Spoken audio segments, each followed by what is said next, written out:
गंजाम जिला बुगुड़ा एनएससी सभापति के त्रिलोचन दोरा और बुगुड़ा बीजेडी सभापति ई मदन गोपाल दोरा पक्ष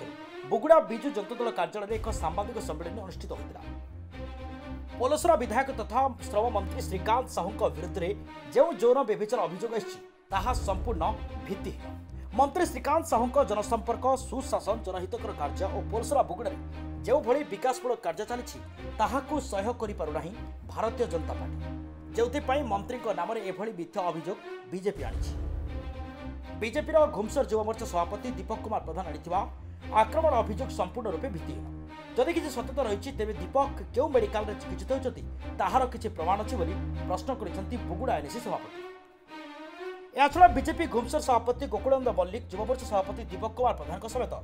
एतर लेखा समस्त अभियुक्तों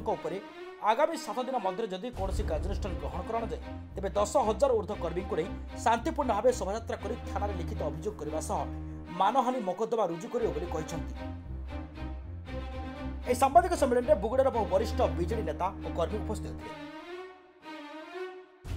थे। गंजाम जिला बिजु जनता दल संपादक 2019 साधारण निर्वाचन पर आम एमएलए सहित जी प्रतिद्वंदिता करते बर्तमान जी बीजेपी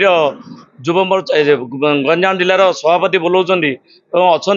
से आम अंचल हारिबा निर्वाचन हारिबा केवे देखा दे नथिले। तेणु हाथ में किसी इश्यू बर्तमान जो निर्वाचन आसले साधारण निर्वाचन से प्रार्थी होगापी जो आशा रखिंट बीजेपी तरफ हाथ में किसी इश्यू बर्तमान ना से मिथ्या गोटे केस को बर्तमान गोटे इश्यू करी सेटा को आगामी निर्वाचन में जनसाधारण सम्मुख को आने चेष्टा कर से चेष्टा से जो मिथ्या कपलकल्पित कहानी को मनगढ़ा कहानी को लोक साधारण लोक ग्रहण करेंगे ना।